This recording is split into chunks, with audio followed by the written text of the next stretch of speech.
Welcome to Press, a conversation series highlighting the intersection of communications and business. I'm your host, Chris Cook.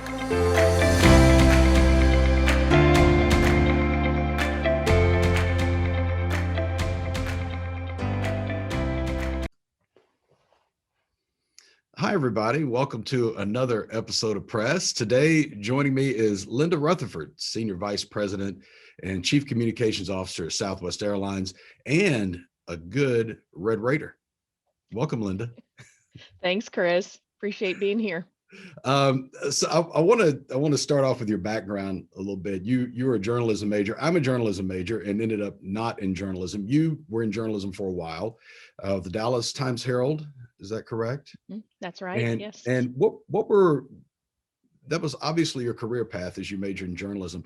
What were some of your beats early on?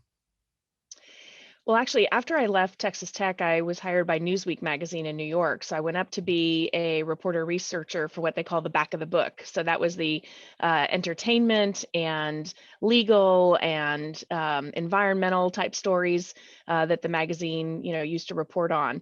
And after a while, I was there about 7 months, got homesick. And so came back to Texas, worked for a series of newspapers, suburban newspaper chains. So DFW Suburban Newspapers, Hart Hanks newspapers, and then went to work at the Dallas Times-Herald. So when I started there, I was what they called a centerpiece reporter. So my job was to go out and find entrepreneurs in the Dallas area and who were starting up businesses, who had invented something new, and talk to them about, how they were going to make it in business. And then when the beat reporter for transportation was leaving, I, kind of asked my editor if I could step in and at least help on an interim basis. And I like to say now I have jet fuel in my veins. Well, that's kind of what I was looking for, is where's the connection in that transition from being a journalist to working at Southwest Airlines? Was that 1992? Is that correct? It was. I was a beat reporter. I was loving it. I honestly believe if the Times-Herald was still there, I probably would still be there. I really enjoyed reporting. But, obviously it was not. It was purchased by the Dallas Morning News and closed down. So my last day at work was December 8th, 1991. And I did some freelance for a while. And then in March of 1992, Southwest Airlines called and said, we have an opening for a public relations coordinator. And I said, what's that? Right. And they explained it. And I came in and interviewed, and then I started here in June, and that's been almost 29 years ago. That's awesome. I'm always interested in how people make that transition and what that entails. But when I started this series, my intent, and I was actually intentional on this, not to talk to everyone about COVID, but it's hard not to. It is hard. It has impacted every single industry and business. And so I want to ask you about COVID. Just like many industries, airlines were greatly affected by this. And it's not like you can, a lot of us can work remotely. A lot of us can do virtual meetings. You really can't travel virtually on an airline. And so the impact has been tremendous. But when did Southwest Airlines realize that, hey, you know what, this is a massive threat to our way of business? And how did you communicate that? We started to see a drop off of business toward the latter part of February last year, and then it literally fell off the cliff in March. And we, made some pretty quick decisions to pull down capacity in April and May. So we parked some airplanes, we reduced our flight schedule.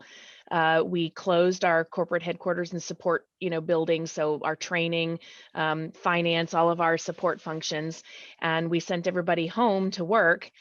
One challenge there is that we were not a company prior to COVID that did remote work. We had the occasional work from home because you got to get something done, but we were not the fully equipped remote workforce that I think we are today. And so there was a 3-week scramble, for instance, to deploy Teams, Microsoft Teams, as a collaborative tool to be able to work from home. That did not exist. We had to issue about 2,500 laptops because there were people in the headquarters building that still had the traditional desktop computers and did not have portable computing equipment. We heard stories of, employees coming up and asking to take their desk chairs home and their mouses and things like that. So we know that early on there were some struggles for our office workers to be able to be productive working from home, but everybody rallied, and it was quite remarkable. On the other side of our operation, it was pretty dramatic. There were people. It, our flight attendants and pilots and airport workers showed up to work. We flew airplanes, and in some cases, those airplanes had single-digit passengers on them, which had to have been scary as a crew member, looking around and saying, "Are we going to be okay?" Um, but there was also a lot of wonderful stories that came out of that time period too. Um, we were traveling medical equipment where it needed to be, getting ventilators to hospitals, other medical supplies. We were carrying medical personnel to places where the virus was surging. We were still carrying military human remains and getting soldiers back home to their final resting places. And so I think our operational employees found great pride in that, while at the same time, I'm sure, being very anxious at what they were seeing, which was just again a dramatic drop off in travel and demand. And to your point on the stories you're able to tell out of this, it's kind of that thing. There's always a silver lining, and even though it's hard to find, sometimes you can find those moments of Sure. great stories to tell. Uh, We did. We had to communicate in an environment where we didn't know any of the answers. When we pulled out our pandemic response plan, it was a few pages and a few checklists, and the last time we pulled it out was H1N1. So we learned a lot certainly over the last year, and communicated at an X factor with our employees and our customers, quite frankly, just because so much was changing. Whether it was a state by state travel restriction, that was coming into play. There were, we put in new policies and procedures. We changed the way we board airplanes. We were blocking the middle seats for a period of time. So we were throwing a lot of change at both our employees and customers, but they really rose to the occasion. well, and speaking of that, communicating to those groups, those are two primary groups: your employees and your audience, or your customers, for any industry. But yeah, there's, I would imagine you guys were 24/7 on the different messages. One message doesn't always fit all, and you're No, and in fact, continually evolving it- that. you're right. And in fact, our CEO decided he needed to be front and center in a lot of that messaging. So he records a weekly news line that you can dial into, or you can go onto our intranet and read the transcript. But he decided he needed to start video twice a week.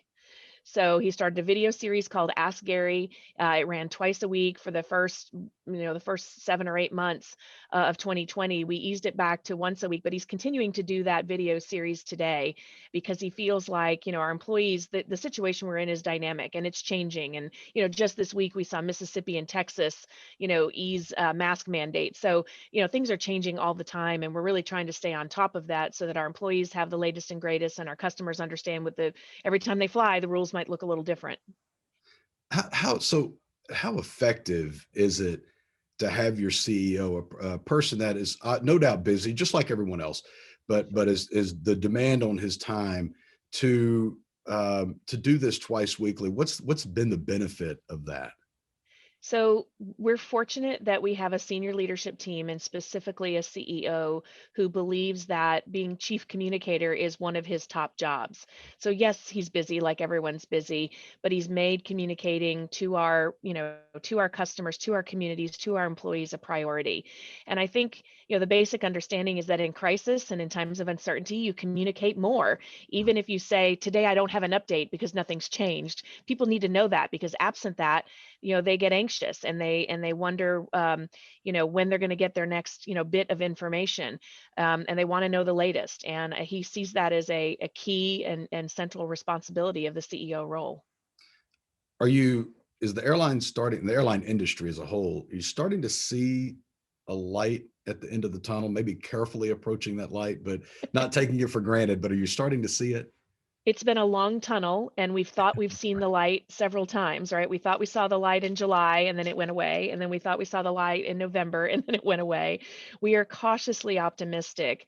What's different today, obviously, is the availability of now 3 vaccine regimens. And so, and hearing that people are going out and getting it, and we've pivoted a lot of our, crisis communications now to vaccine education and vaccine encouragement, particularly among our employees. Um, but we do see, some promising trends where people are now looking ahead to their, late spring break, summer travel plans. That's encouraging. So, it's certainly not the activity we saw pre-COVID, but if this is that green shoot, then we're very excited about it because we think it will lead to some meaningful recovery for our business as we get particularly into the back half of the year.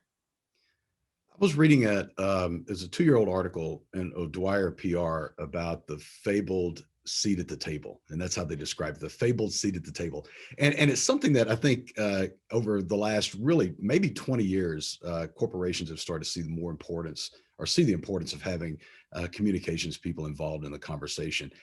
In this, and you've been involved at that level for a long time, and Southwest Airlines seems to be kind of one of those at the forefront of including communications in that. But how important, I always tell our students when I'm talking to them in a class that when you get out and work, you may start on the bottom rung, but it's always important that you pay attention to see if your office, your leadership, the people that you work for are involved in the conversation. How important has that been during this to be front and center and with leadership in that conversation? Well, again, I think that a core element of our crisis response has been our ability to communicate to all of our publics. Most importantly, our customers and our employees, and then our communities, and then our regulators. Um, so, our team has really focused on how they can continue to add value. If you think about, they're working remotely, and so it's, how do we produce a video? How do we get people into the studio and manage that process? If you think about just even your daily work has some challenges, it baked into it. But then also, we have an entire outreach philanthropy. Well, we stopped spending money in March of 2020, and so when you don't have money to spend, how can you be philanthropic? And so again, the team got really creative and found ways to donate cargo space so that we could travel medical supplies. Obviously, with fewer flights during 2020, we had a lot of provisioning items, so snacks, beverages, sodas, water, that kind of thing that we were able to donate to food banks all over the country. So the team found ways to continue to um, show off, the Southwest personality and the giving brand that we are. I think what I would tell students is see a need, fill a need. I think our team is just really good at, when the way you did it before didn't work, find another way. And that's exactly what the teams did. We had to figure out a way to work remotely, to continue to stay productive, to dial up our communication, to be involved in our communities, to answer the needs that were there. And all the while, we also, by the way, had a pretty massive early retirement program. We call it the voluntary separation program that we did June through August, or July through August. And we within our team had 29 people take that. And so you're communicating in a crisis. There's a lot of uncertainty. You're getting real creative about how you're going to get everything done, and then now you're 29 people down. So you have to re-rack the work and really pay attention to your priorities. So it's thriving in an uncertain environment. It's being able to make creative decisions and come up with lots of different solutions, lots of different ways to solve a problem. And speaking of our students and in the College of Media and Communication, you, whether it's virtually or in person, you're back often. And sometimes just speaking to a class, or sometimes you are engaging in a 1 week crisis seminar and Yes.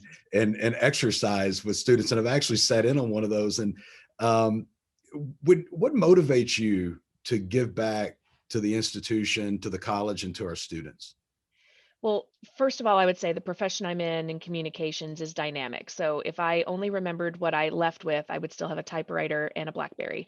So, you have to keep learning. My personal passion is that I am a lifelong learner. I love getting up and learning something new, and so that excites me. And then lastly, Texas Tech was an oasis for me to pursue my higher degree. And I wasn't quite sure I was going to get there in the beginning. So, getting to college against all odds, I wanted to make the most of it. I'm very grateful for my degree. And so when I have a chance, I love to be able to give back, and I love teaching. What do you take away from the students after those experiences? Energy and creativity, to be honest. I mean, sometimes when you feel like you get into a routine and things get rote, well, then you go into the classroom and they'll keep things really interesting for you, and they'll ask you challenging questions. And so it, keeps you fresh. They're also wildly creative. The 1 week crisis course you're talking about that I've done for Texas Tech before, I just did last week with the University of Florida College of Journalism and Communications. And their creativity, the ideas that they came up with to respond to a crisis were, again, refreshing. And so I get as much from them as I hope they get, from me during those moments, those teaching moments, and those learning opportunities. Well, Linda, you're not just for the airline, but for Texas Tech. You such a great representative, and been a friend for a while, and I appreciate that as well. And the council sometimes we reach out and talk. If Takes a village. it does take a village, but thank you so much for taking the time. I know you're busy, and I appreciate the time this morning. Well, it's been a lot of fun. Wreck 'em. Thanks, Linda.